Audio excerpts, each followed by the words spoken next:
อย่าไปคิดเปลี่ยนแปลงผัวจงหันกลับมาเปลี่ยนแปลงตัวเองมาเบิ่งแยงมาใส่ใจตัวเองให้ตัวเอง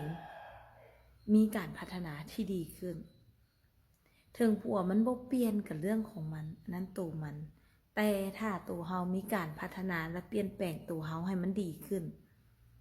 เฮาก็จะดึงดูดสิ่งดีๆเข้ามาหาตัวเฮาแล้วสิ่งเก่าๆที่มันบ่ดี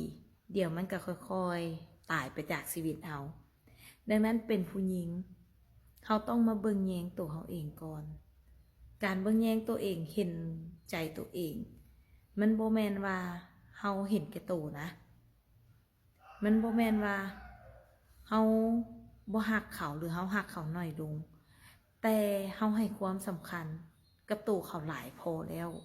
ดังนั้นเฮาต้องหันกลับมาให้ความสำคัญกับตัวเองดูแลจิตใจตัวเองแด่บางคนแม่เป้าเจอบอกเขาเจ้าว่า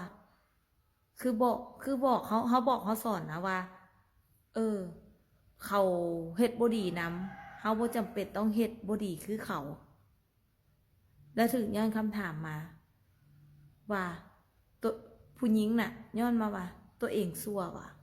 แล้วเขาบ่ยอมผู้ชายน่ะบ่ยอมเปลี่ยนแปลงหยังแล้วเป็นหยังต้องให้ตัวเองเขาน่ะเปลี่ยนแปลง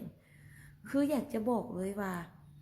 เจ้าบ่ได้เปลี่ยนแปลงเพื่อผู้ชายแต่เจ้าเปลี่ยนแปลงเพื่อโตเจ้าเองให้โตเจ้าน่ะมีพัฒนาการที่ดีขึ้นถ้ามื้อนี้เฮาบ่เบิ่งแยงตัวเองเฮาบ่เปลี่ยนแปลงเฮาบ่พัฒนา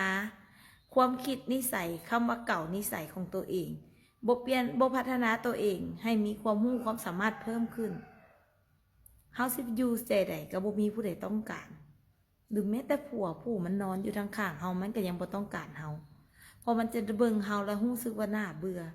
น่ารำคาญดังนั้นเฮาเป็นผู้หญิงเฮาต้องหันกลับมาเบิ่งแยงตัวเองใส่ใจดูแลตัวเองพัฒนาตัวเองให้มันดีขึ้นลองเบิ่งย้อนกลับไปนะว่าปีกานี่กูเป็นคนแบบใดนิสัยแบบใดเฮาก็เปลี่ยนพัฒนาอย่าเว้าคำว่าข่อยก็เป็นนิสัยแบบนี้น่ะเจ้าก็หักข่อยมาแบบนี้ตั้งแต่โดนบัดอยากเบื่อก็เบื่อว่ะคนเฮาน่ะมันบ่มีผู้ใดซนนิสัยแบบเฮี้ยของคนหนึ่งไปได้ตลอดชีวิตดอกแรกเขาหักเขาอาจจะทนหรืออาจจะยอมได้คิดว่ายอมได้ยอมไปขี้ข้านผิดนู่นนี่นั่นแต่เชื่อบ่ว่ามื้อไหนมื้อหนึ่งมันต้องมีเบื่อกับนิสัยเฮี้ยที่ตัวเองคิดเอาเข้าข้างแต่ตัวเองว่ากูก็เป็นของกูแบบนี้นิสัยกูแบบนี้มึงก็หับมาได้ตั้งแต่ใดแล้วอยู่ซื่อๆคือว่ามาหับบ่ได้มันเป็นไปบ่ได้แบบนั้นคนเฮาเวลาอยู่นำกันมันต้องมีการพัฒนาให้ดีขึ้น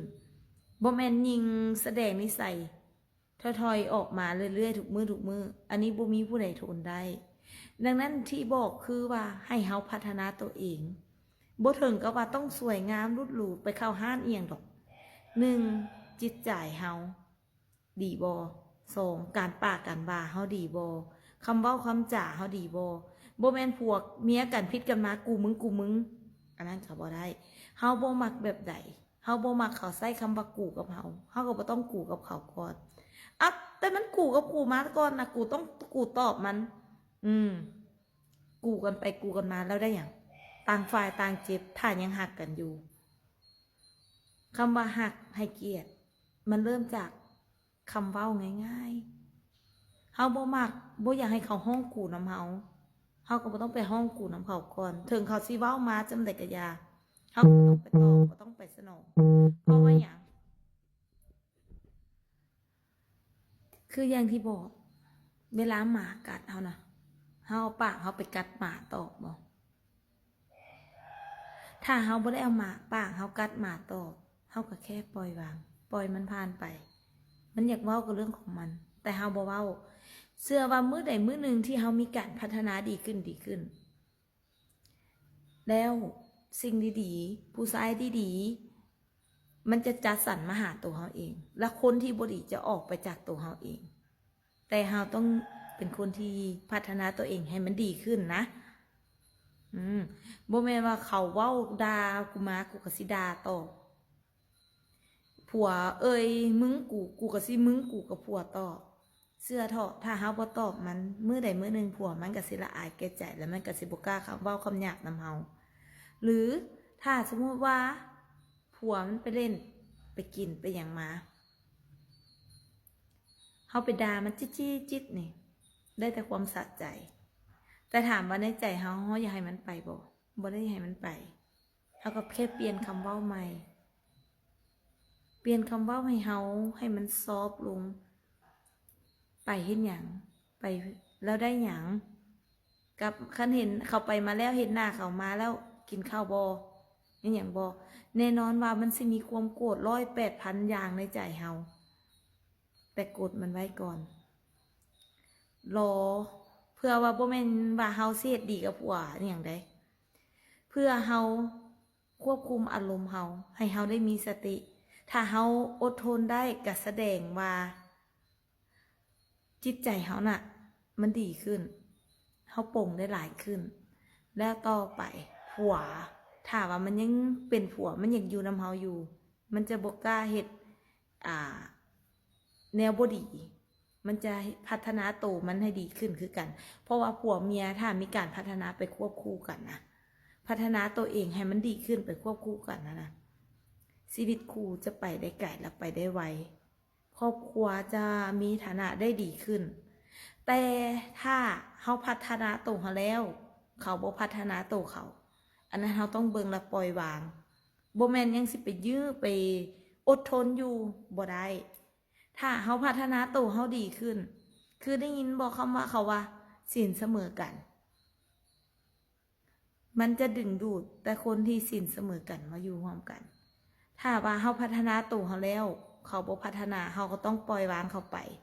โมเมนต์สิไปยื้อยันว่าอู้มันเป็นพ่อของลูกมันนู่นนี่นั่นอยู่กันมาหลายฟ้าหลายปีสิทิมกันนู่นนี่นั่นคนเฮาถ้าว่าเจ้าอยากไปด้วยได้ไก่ได้ไวมีชีวิตคู่ที่แบบมีความสุขมันต้องพัฒนาตัวเองผัวเมียแข่งกันพัฒนาตัวเองให้มันดีขึ้น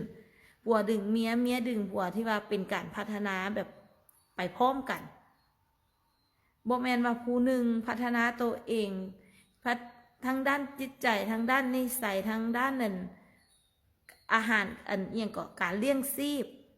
ดิ้นรนเรื่องเงินเรื่องคำเอียงทุกอย่างแต่ผัวพัดเป็นตัวทวงดึงบ่คอยสนับสนุนอย่างอันนั้นก็ควรพิจารณาหรือผัวดิ้นรนหาทุกอย่างแต่เมียบ่สนับสนุนเอียงอยู่เบื้องหลังเรียกเงินเรียกศาลอันใดก็บ่เฮ็ดอันใดก็บ่ได้สนใจท่าแต่ใช้เงินอันนี้ก็ควรคิดพิจารณาเอาเองว่าจะจัดการแบบใดเพราะว่าชีวิตคู่ที่ว่ามันสิอยู่กันไปได้ยืดยาวมันต้องมีอันใดอันหนึ่งที่ลงหลอกคืออีกฝ่ายต้องเป็นและเฮ็ดในสิ่งที่อีกฝ่ายเฮ็ดบ่ได้เป็นบ่ได้มันจะดึงกันไปจังซี่เรื่อยๆดึงกันขึ้นดึงกันไปเจ้าไปในทางที่ดีค่อยไปในทางที่ดีมันก็แข่งกันไป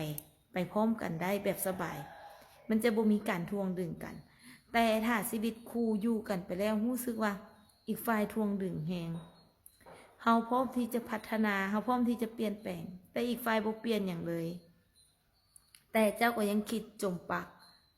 ในเมื่อเขาบ่ดีเขาบ่เปลี่ยนบ่แปลงอย่างกูก็บ่เปลี่ยนบ่แปลงอย่างกูก็ยังแบบเป็นคนแบบนี้อยู่นิสัยแบบนี้อยู่เหมือนเดิมสุดท้ายมาพากันลงเหวเบิดสองชีวิตคู่บ่ได้มีความสุขและการเป็นอยู่ก็บ่ได้มีการพัฒนาขึ้นดังนั้นการมีชีวิตคู่เฮาต้องมีคู่ชีวิตที่มันเกื้อหนุนกัน